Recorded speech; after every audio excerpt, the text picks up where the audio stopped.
प्राण पापा किधर है? वो देखो, वो कौन है वहाँ पे? वो कौन है? कौन है? कौन है? आज हम प्रकाश के बिना जा रहे हैं।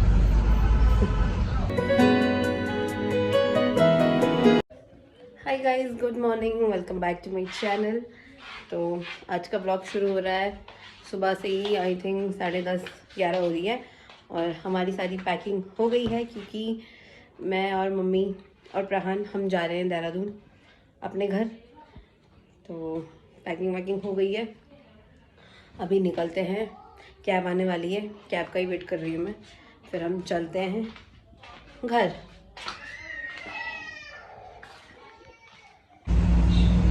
सो गया प्रहान? आपने उसको चिप्स खोला हुआ ना, वो तो सो गया। वो बढ़िया आ रही ना वहाँ पर। ये साला आता नहीं, ठीक है तुम उधर से ही रहो। बस मेरे को जब नींद आएगी ना बैग ले लो एक साथ में। आज हम प्रकाश के बिना जा रहे हैं।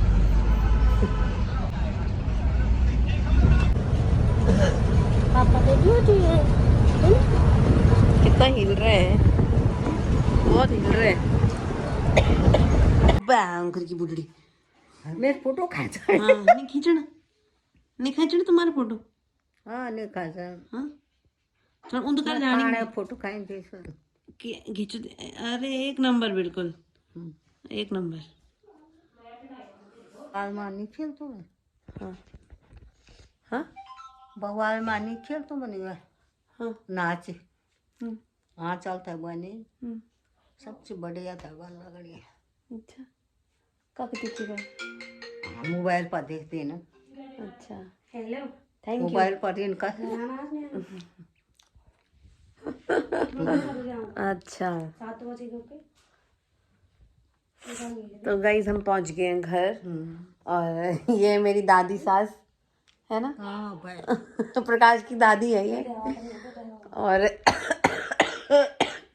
खांसी हो रही दादी। खांच कर बाबा ये था सब दाने के निशाने। बस गाइस हम पहुंच गए थे 2 घंटे पहले अभी। उसके बाद हमने खा लिया खाना वाना, ठीक है। और मम्मी प्रहान तो बिल्कुल मस्त मजे कर रहा है क्योंकि उसको यहाँ आके बहुत अच्छा लगता है। तो वो इधर उधर कहीं नहीं दिख रहा है। प्रहान अपने दादा के साथ घूम रहा है और बस भारी बाहर है। तो प्रहान का कोई टेंशन नहीं है यहाँ पे, मम्मी और मुझे।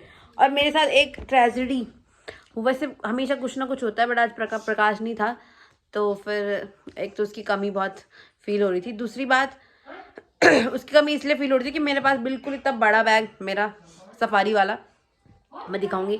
तो मैंने कहा एक ही बैग करते हैं, उसमें ही सारा सामान डाल देंगे। और क्योंकि 2-2 बैग कौन नहीं उठाएगा, ठीक है। तो मैंने अपना, मम्मी और प्रहान का सारा सामान उसी में रख दिया था। Excuse me. तो जैसे हम बस स्टैंड गए तो जो कंडक्टर होता है, को ड्राइवर मतलब, तो वो मुझे दिखा देहरादून की बस वाला। तो मैंने कहा देहरादून, उन्होंने कहा हाँ। तो मैंने कहा भैया कि ऊपर चढ़ा दो आप। हाँ मुंडा दादी को लग रहा है दादी। ठीक ठीक भालू बहुत सुंदर दिख रही हो दादी। हाँ बहुत सुंदर दिख रही हो। हाँ थोड़ा सा रुक जाओ, ठीक है। तो मुझे लगा, मैंने उनको बोला सिंपली भैया ये बैग है, इसको आप ऊपर चढ़ा दो और अंदर रख दो। अब वो काफ़ी हैवी तो था तो उन्होंने, मैंने उस टाइम रख दिया। उसके बाद वो भैया नहीं, मतलब अंकल थे तो मैंने अंकल ही बोल रही थी, है ना। और मुझे बहुत अच्छे लग रहे थे वो इंसान। तो पूरे गाड़ी में क्या हुआ, उन्होंने कहा किराया दो। तो हमने जैसे किराया दिया तो उन्होंने मेरे पैसे ना देने थे कितने रुपए, 412 रुपये उन्होंने मेरे वापस देने थे। तो मुझे बीच में रास्ते में कुछ प्रहान के लिए केला वगैरह लेने के लिए उतरी मैं। तो मैंने कहा अंकल मेरे पैसे, थोड़ा चुप रहो दादी। मैंने कहा अंकल मेरे पैसे दे दो, मेरे पास खुले नहीं है। मेरे पास सच में खुले नहीं थे। तो उन्होंने कहा अभी नहीं, आपके पैसे मैं बाद में दूंगा। मैंने कहा ठीक है। तो मैंने कहा अब मेरे संग मेरे को केला लेना है, उसके लिए तो मुझे खुले पैसे दे दो आप, मेरे पैसे मैं उनसे ऐसे मांग रही हूँ। तो उन्होंने कहा ठीक है मैं दिलवाता हूँ आपको, चलो। आप स्टैंड से उतरी मैं और मैंने ले लिए। उसके बाद जैसे मैं देहरादून पहुंची, भाई अंकल मेरे पैसे देने को तैयार ही नहीं। वो सबके पैसे दे रहा है, उसको मेरे पैसे देने ही नहीं। मैं उसको बोला अंकल पैसे, और उसके बाद भी उसने, मतलब जब मैं केला लेने गई थी ना तो मैं 80 रुपीज़ मैंने ख़त्म कर दिए थे अपने 412 रुपये में से। तो उसके बाद उसने मुझे 332 रुपये देने थे। तो मैंने कहा अंकल 332 रुपये देने, आपने मुझे दे दो। उसने भाई मेरे को 300 रुपये पकड़ाए हाथ में। और फिर मतलब मैं खड़ी थी, मैंने कहा और देगा, अभी 30 रुपये भी देगा, चल 2 रुपये तो कोई बात नहीं, 30 रुपये तो देगा। दिए नहीं। और सारी बस खाली हो गई। तो मैंने कहा अंकल 30 रुपए दो। क्या ना, एक तो आप अंकल बोल रही हो और ऊपर से फिर ईमानदारी नहीं कर रही हो आप बिल्कुल भी। और वो कह रही, हाँ मैं क्या कह रही थी, मेरा स्पेस भर गया था कि मैंने आपका सामान चढ़ाने में हेल्प करी, निकाला तो किसी भैया ने, बस में एक लड़का था तो मैंने उसको ही बोला था, वो उसी ने निकाला। और कूली थोड़े हूँ मैंने कहा भाई तो को ड्राइवर है, पैसेंजर हूँ मैं, तो उसका सामान तो ऊपर रखेगा। बात 30 रुपए की नहीं थी, बट उसने मेरे पैसे देने की इच्छा ही नहीं थी और बाद में दिए भी तो पूरे नहीं दिए। और ऊपर से बोल रहा है कि मैं ईमानदार नहीं हूँ, कि मतलब मुझे उसे 30 रुपये टिप देनी चाहिए। किस बात की टिप दूँ भाई मैं? तू मैं तेरे को किराया दे रही हूँ और उसके बाद मैं ही तुझसे अपने पैसे मांगने पे लगी हूँ। और जब उसने मुझे किराया बताया था ना, तो अगर उसने मुझे एक्स्ट्रा किराया नहीं बताया और सामान का कोई एक्स्ट्रा पैसा नहीं लगता, क्योंकि मेरे 10 बैग तो थे नहीं, सिर्फ एक ही बैग था और हम 2 लोग थे, तो 2 लोगों का एक बैग तो होना ही चाहिए, है ना, उस बात के तो कोई पैसे ले नहीं सकता। बट जब उसने किराया मांगा तो उसने एग्जैक्ट किराया मांगा। अगर मैं उसको एग्जैक्ट पैसे देती, अगर मेरे पास खुले होते तो भी तो उसने रखना था। उस मतलब ईमानदारी उसको दिखानी चाहिए थी, मुझे ये समझ नहीं आया। अगर वो मेरे से बोलता ना कि मैं तुम्हारा बैग ऊपर रखा, तुम कुछ दो, तो मैं शायद खुद से उसको पैसे देती, जॉय में कुछ भी देती। बट भाई उसने ऑलरेडी अपना हिस्सा काट लिया, मतलब मेरे पैसों में से भी। मेरा इतना दिमाग खराब हुआ और मैं देहरादून उस टाइम पहुंच चुकी थी। अब मैंने सोचा मैं क्या ही हल्ला करूँ 30 रुपए के लिए, है ना। अब उसकी तो पता नहीं कोई इज्जत विज्जत है नहीं क्या, मेरे को नहीं समझ आया। पर मैं इतनी सी बात के लिए तमाशे तो कर नहीं सकती थी। तो मैंने कहा सिर्फ इतना ही बोला, मैंने कहा अंकल आप कैसे से हो, अजीब से। इतना तो मैंने उसको बोला। मैंने कहा आप 30 रुपए के लिए, और ऊपर से यार मेरा पति इतनी मेहनत से कमाता है, तो मेरे लिए 30 रुपए भी इंपॉर्टेंट है। मैं ऐसे तो नहीं है फालतू अपने पैसे ऐसे वेस्ट करूँ। तो मेरा इतना दिमाग खराब हो गया उसके बाद मम्मी। और मुझे मतलब ये समझ नहीं आया कि वो पूरे रास्ते हमें इसीलिए घुमा रहा था ताकि वो हमारे पैसे ना दे। ऐसे ऐसे लोग भी हैं हमारे साथ, क्यों दादी?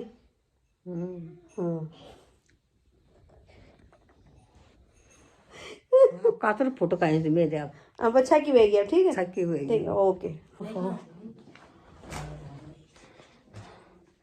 चलो हटाओ ये कंबल, गर्मी हो रही है यार, मैं खिड़की खोल देती हूँ, है ना। हाँ गर्मी हो रही, पता नहीं यार तुमको कैसे ठंड लग रही है। फिर हम ऊपर से क्या लेंगे? हाँ यहाँ अंदर थोड़ा है कंबल, वो बेड में डाल रखी है प्रकाश। यही लेंगे ना तो कर लेंगे वहाँ से। हाँ क्या हो गया बेटा, आपको इतनी खांसी क्यों होने लग गई? ये तो पता हम क्या लेंगे अभी? अरे मेरी माँ तक गाना पैर। अच्छा चादर बिछा रहे हो? नहीं बचा नहीं कैसे बात करते हैं, पूरा सारा बजे बड़ा इच्छा कर नहीं। मैं नहीं धोऊंगी।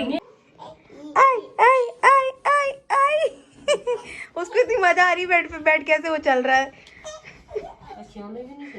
अब नहीं, कोई नहीं, अभी दूध पी लेगा, रात को केला ठंडा हो जाएगा।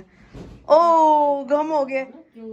प्राण जंप करो और डैडी को हाई करो, जंप करो, जंप नहीं करते, जंप करो। उसको मजा आ रही है। ओए प्राण, डैडी कहाँ है, डैडी कहाँ है? प्राण पापा, प्राण अच्छा आप भी उछलोगी, अच्छा मैं बिछाऊंगा चादर। प्राण पापा किधर है? प्राण पापा किधर है? वो देखो, वो कौन है वहां पे? वो कौन है? कौन है? कौन है? पापा गए, पापा गए। अरे यार अच्छा लग रहा है ना इधर, ऐसे में है चादर। हाँ उतरो नीचे नीचे रहो आप थोड़ी देर, अरे थोड़ी देर नीचे रहो, चादर बिछाने दो बेटा। अच्छा ठीक है फिर जाओ, फिर गिरना मत, इससे गिर जाएगा तुम्हारा। तू फैलो तो नो पे जाते नहीं तब वो कैसे।